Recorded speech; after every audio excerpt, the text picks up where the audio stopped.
IT. Welcome back to Nick Lenz's Comic Corner, classic, last known classics. This is episode number 2344, Doubleshot number 2338. We got Wolverine and some issues with Peter Parker Psycho Storm, which is actually part of the Volume 6 of the Masterworks series. First we have is Wolverine Epic Collection, Volume 8, The Dying Game. This book collects issues of the Wolverine comic book, Volume 2, issues 87 to 100, Annual 95, and Wolverine Night of Terror. Yeah, it's a one-shot. The main issues cover the period of November 1994 to April 1986.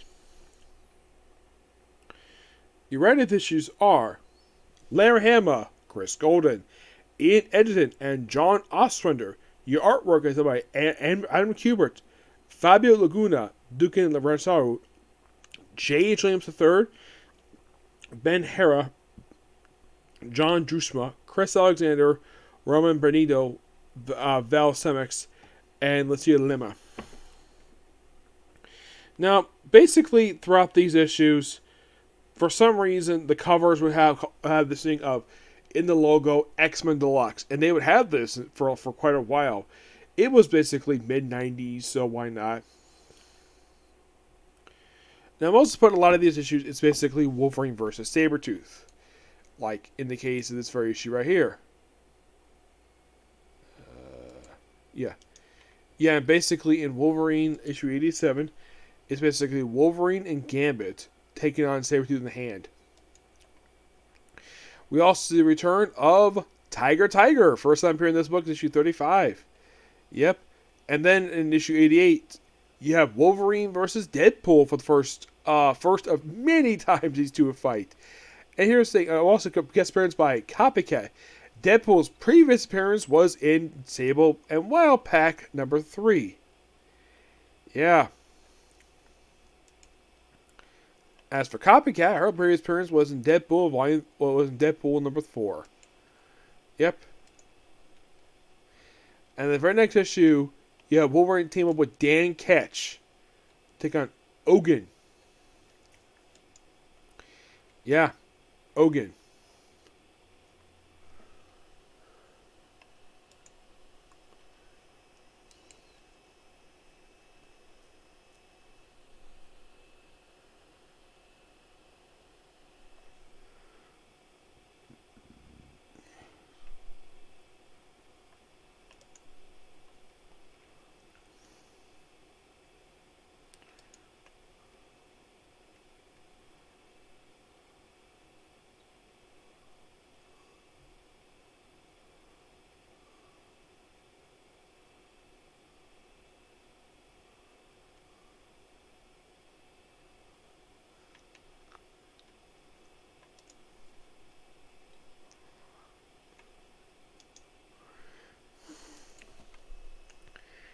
Yeah, it's nice to have Ogun appear in these issues.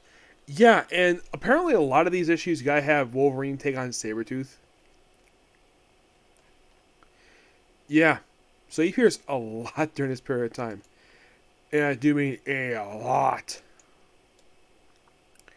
It's like basically that Marvel love having appearing in the pages of Wolverine. Mm-hmm.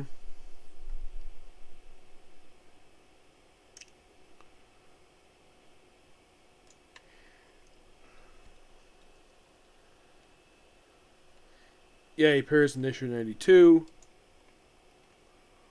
Let's see. He appeared in 88. Basically, he appears as a regular villain in this book. Well, into issue like mostly he's either fighting Wolverine or he's basically taking on some. It's like a reformation of Weapon X in these issues. Yeah, and of course taking a guy called Bob Higgins, who's only here for 2 issues, and yeah. Oh, by the way, here's a little strange little fact for you about the Wolverine book. After issue 90, the book went hiatus for a few months. Yes, for 4 months. The reason? Age of Apocalypse. Yeah, so between issues 90 and 91, we had the Weapon X title. Yep, the Weapon X title basically replaced this title for 4 issues. Yep, and then basically, because I've already discussed Weapon X, I can basically move on. Yep. So, we're back here, and mostly put basically... You have Wolverine, of course, dealing with the Juggernaut issue 93. Also with Cyber. Yeah, Cyber was bringing a lot in these issues, too. Yeah, it's like basically we got OD on Sabretooth and Cyber in these issues. It's almost like Cyber is a recurring character. He's there from 93 to 76. He appears one at a time in this book, and that's it. Yeah. So I think it's really cool that we have a story. And of course, you have guest appearance issue 94 of Generation X. Yep. So, Larry Hama's barring characters who I think Lobdell was right at that point. Him or, oh yeah, basically we have a character named Hurricane. He's sadly no longer alive. He got killed off an issue by Cullen Bunn. Yeah, mostly it's the Dark Riders. The Dark Riders himself made first appearance X Factor 65, which was surprisingly toward the end of the tension of the original X Factor. It's like, okay, let's have Jim Lee introduce these new villains and then basically become regular X-Men villains from that point forward. And they're here from issues 94 to 100. They do skip some issues per se, yes. Of course, Cyber gets apparently killed off in issue 96. But he comes back, don't worry. And then in issue 97, we have Wolverine versus Chimera.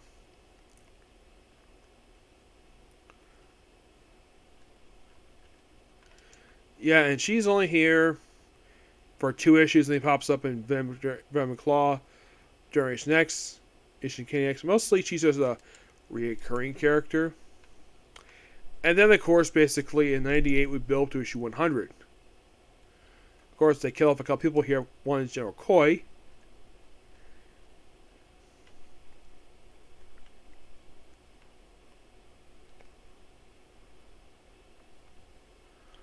Yeah, they supposedly kill him off here. But surprisingly, he comes back after this. An issue of New Mutants. No, wait, actually, let's see. He he dies here. And then he pops up in Spider-Man. Yeah, I thought that was kind of weird. People who kill off here. Tiger appear in the issue. Yeah, there's also like a massacre in the Princess Bar, which is a bar frequently in the appears in this book. And in 100, Wolverine takes on... Well, they disband the Dark Riders issue, but they come back later on. There is a character named Tyler Dayspring. Who is Tyler Dayspring, you might ask? He is the adopted son of Cable. Yes, he is Cable's first attempt to be a parent and become a bad guy. He's also went by the alias of Mr. Traveler. Yes. Otherwise known as Genesis. He was the mysterious villain which was appearing early on in Cable comics, and he pops up in Wolverine where he dies. He's also been Traveler, Tyler. But yeah, Cable is his adoptive father. Actually, Cable is his father. I thought he was adopted. Nope, it actually really is him. Like, now as for why... Now this I thought was quite weird for this book, per se, for this character. A character associated with Cable gets killed off in Wolverine. Does that make any sense to you? It's like, by the way, his previous appearance was in X-Men Annual 95. Yeah, then he appears for these issues, he gets killed off, pops a few more times after that, and that's pretty much it for him. Of course, story picks up in Candy X-Men number 332.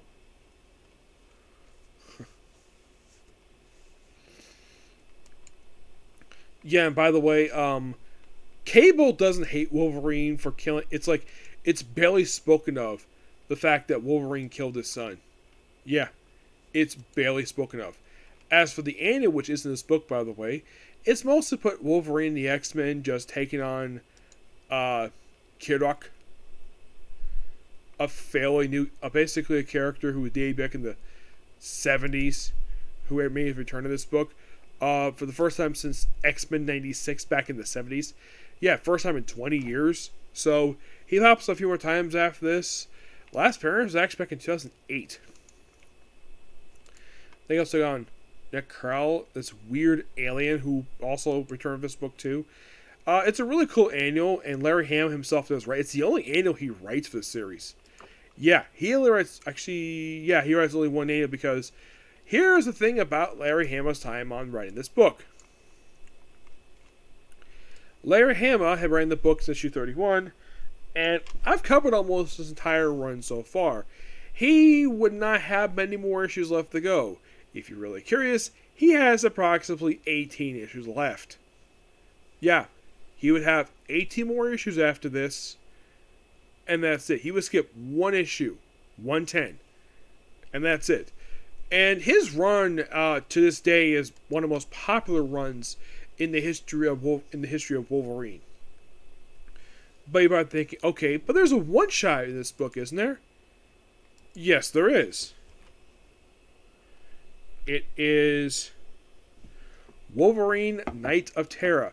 This is the only thing in here not written by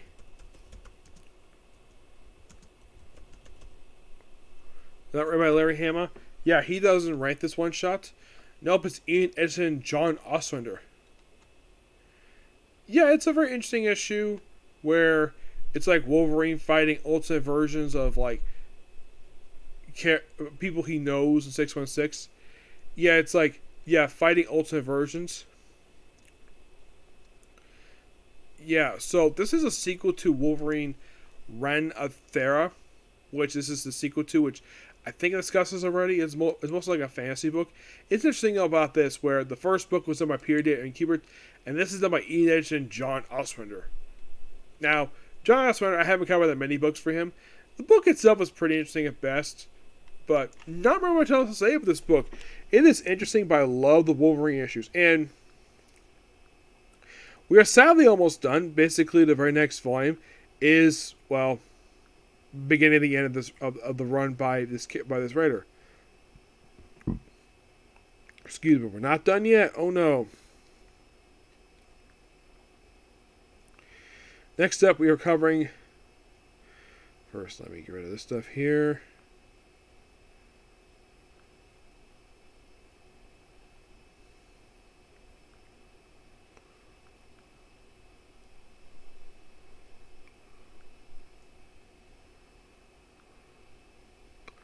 We're discussing Peter Parker, this particular Spider-Man, issues 67 through 79.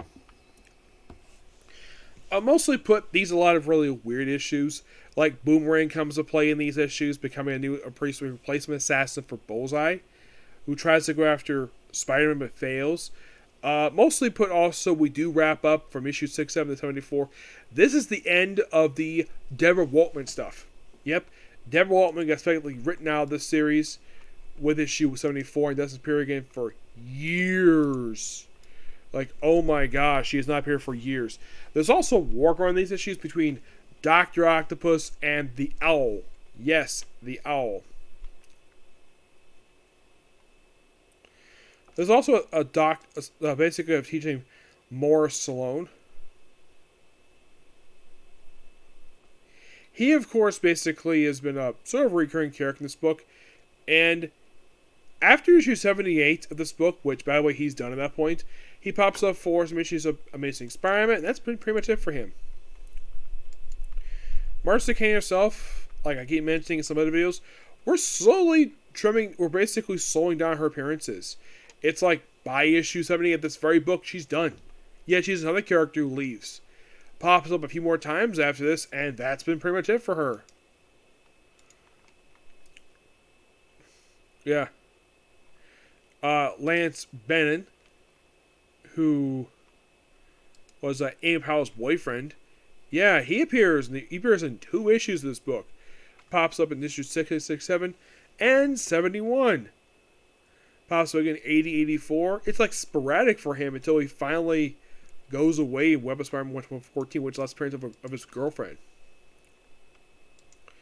Yeah, the whole thing with Boomerang that goes over.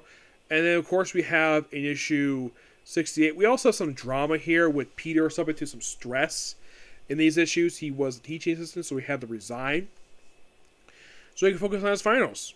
Which, when he does get to his finals, to their point, he barely gets there. It's not known if he passed or not, but he did make it. He took the finals, no problem. It's completely unknown if he passed or not, because basically so else in this book. So in 68, basically, we sort of have, like, okay, is there any kind of follow-up to other stuff in previous books? Like, this book has no reputation for doing at this point.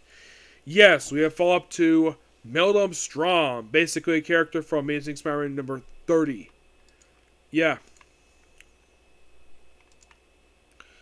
Yeah, the Robot Master, who is sadly no longer alive. He actually got killed off fairly recently. Yeah, he basically was a robot. Yeah. So here's the thing. Actually, 37 was his debut. That was pretty much his debut appearance. He apparently got killed off in issue 40 of. Actually, died in his debut appearance. It was like issue 37. So yeah, we have a follow-up to an old issue.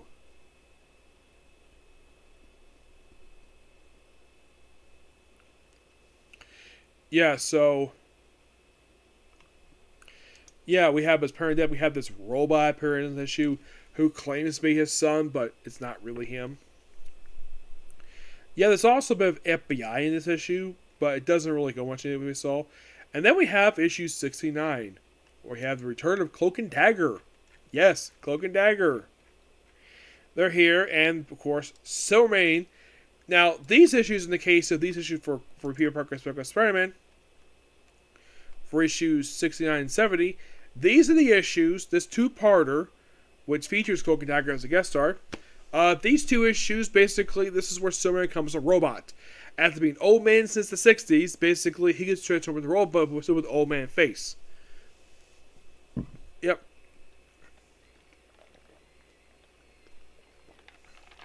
Because there's 69, he looks like he dies. Because Cloak takes him off life support. Because all of his suits. But doesn't necessarily, he doesn't die per se, he doesn't necessarily kill him. Because they blame him for what happened to them when it turned to Cloak and Dagger. But then he comes back and really issue as a robot. Yeah, a robot, which this, shockingly, is still permanent. He's still a freaking robot. Yeah, this has never changed. This was a permanent change by Bill Mantlo. Yeah, he's the one who writes these issues. Now, was there for 67? Yes. Yes, he will with Edward Hannigan. Luke McDonald, Ed Hannigan again. Most of put these two have been like the main writers, and these two are the writers and artists. Now in 71, mostly put we have Spider-Man vs. Gunsmugglers, a really good issue. Then in 72, we basically have the first appearance of a fake Dr. Octopus, basically a fanboy. Yeah, an Octokid is Spider Kid as he's originally called. Yeah, originally he was in this issue a fan of Dr. Octopus, who was a bit over his head, accidentally hit a Night Watchman. He thought he killed him, but he just knocked him out. He just was stunned. Yeah, and the fact there's some damage to the area, like, oh crap, my parents paid for it. Oh, don't worry, I found some money, and the money you paid for it. Yeah. And it's interesting, though, the fact that apparently this character was brought back after his debut appearance. Yeah, he popped up for 2 issues of Amazing Spider-Man right after this. Then he popped up for Spider-Man Limited and the Super Special in the 90s. And then he popped up for issues of Thunderbolts, where he became the Steel Spider. Which is interesting. Yeah, Dr. Octopus is in this issue too. But he's basically here as a cameo. He does not play a role. Yeah, the whole thing with this guy here is Kid. He's a fan of Dr. Octopus. But surprisingly, he does not meet him. But here's the thing. He does keep his octopus arms after this when he becomes Spider Kid. Yeah, and also he gets to give himself a hot girl as his girlfriend. Which, I'm like, lucky dog. Yeah. But basically, we also see in this issue the beginning of Deborah Ullman's time with the series.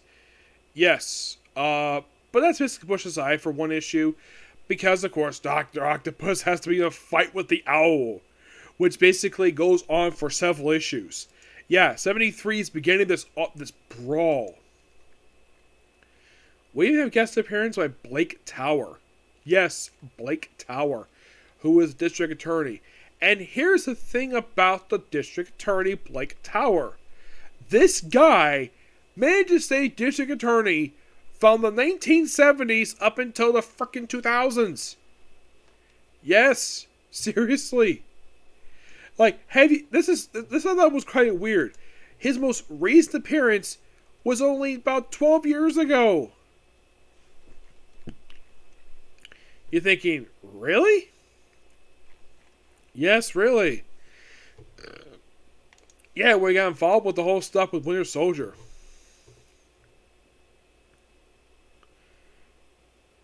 Yeah. Here's the strange thing, though. How the heck, basically, he managed to stay as district attorney for the longest time completely baffles me. The fact that he was elected over the course of a few issues back in 1975, he got basically put in position in issue 131 actually. They did Bullseye, actually. And he stays as district attorney to this very day. Yeah, and Blake Tower would occasionally make appearances not only in Daredevil, but also on the pages of people like Spider-Man. Yes, Spider-Man. He made his first appearance in Spider-Man in issue 155. Yes. And then he returned to the book again in issue 186. Yeah, in this book in particular, the last time he appeared in Spider-Man was back at Mason 192. He appears probably issue 83, but yeah, this guy is, for someone district attorney, it seems like he was active a lot in the 70s, 80s, 90s, and basically they trimmed him down. So they have the court very much. Yep. So, yeah, then 74. 74 is the end of Deborah Waltman. Yep. We also have first appearance of a guy named Mark Whitman, who's only here for one issue. Yes. Yeah, in the case of Deborah Altman herself, yeah, she effectively is retired as a character. Yeah, she is 100% retired. She actually, get this, by the way, this issue, 74, came out in October of 1982. She does not make a return to the comics until, get this, you're going to love this, 2006. So now for 21 years, it appears for a few issues to basically like a spill on, well, Spider-Man. Yeah, she was suffering some mental issues. Peter also sort of some romantic stuff with her. And, of course, basically, despite the fact she had a boyfriend, apparently he had no problem kissing a girl who was dating somebody else. It was kind of awkward, to say the least. And, by the way, here's the strange thing about Deborah Waltman. Did you know she was featured as a recurring character in the Spider-Man animated series? Yes, despite the fact at the time the show was airing, she was retired. She basically won a bus and left, never even seeing it for over 20 years. Then, okay, let's bring back Black Cat, who last appeared back in Amazing Spider-Man number 227. Which, by the way, I should point out, though, that was back in January. This is October. Yeah, the new comic smash she got out. Apparently, she was found by Dr. Octopus has been forced to steal this thing. And this continues on for a storyline from this point forward to issue 179, where she's injured during a big a battle between Dr. Octopus and Al, and she has to go to the hospital and just put in protective custody by Captain Jean DeWolf, who does appear in these issues. And she basically, at one point, she wants to help Spider-Man. Keep calling her a lover. He basically takes her to the hospital after she's injured, and she basically stays in the hospital for quite a while. Then she comes back. She basically is injured in 76, but she basically is hospitalized for quite a while. And then here's something strange, though. We have in 77, we have a strange guest appearance about the Gladiator from the pages of Daredevil. No, seriously. Who last appeared in issue Daredevil 186, a Frank Miller issue. And He next appears in 226. I believe this is during the Born Again storyline. Then you have 78, which would continue this massive story with Dr. Octopus going after Black Cat and, of course, her Earn of Protection. And Shaw Shane is in these issues too. Yeah, who at one point was married to Flash Thompson, but they divorced. Actually, they broke up because he cheated on her with Betty Brant. Yeah, she actually came back this book first. Now, here's the straight. After issue 32, she disappeared for a little while, popped up for a few issues of Amazing Spider-Man, came back in issue 63, which I talked about the previous trade here, and then returned issue 78, and then she appeared sporadically in this very book, and then she was dropped on Amazing Spider-Man for a few issues, and then here's something strange though. After 38 was, you think of it as Amazing Spider-Man 280, after this issue, she's never seen again for years. It's like, okay, her last appearance is in June 1986. Her next appearance is in Amazing Spider-Man 622. Yeah, seriously. She is back here, and at this point, she broke up with Flash Thompson. Yeah, and of course, the whole storyline is basically ended with issue 79, which we have Spider-Man. Of course, Dr. Rose said just got his mechanical arm reattached to him, and Spider-Man rips up again, and he says, I beat you. I will always beat you. Yep. And of course, the end of this really good story arc that went on since issue 73. I gotta hand it this stuff. This book is really good. I give these issues a 10 out of 10. It's awesome. And we're almost done with these issues, well, prior to issue 100, which I've discussed some issues coming afterwards. I have already discussed issues 85 to 120 already. But next time I come back to this book, I will effectively finish up this area for this series. And I'll also talk about the two annuals that I haven't discussed yet, which is annuals 5 and 6. Because they might think, okay, what about the third annual? Discussed already. That was the Manual stuff. And number 4, that was Endless Saga, but I have not discussed annuals 5 and 6 yet. So I'll be discussing those in our comic corner. So I'm going to end it here and go back to One Piece. Okay? Next video. Bye.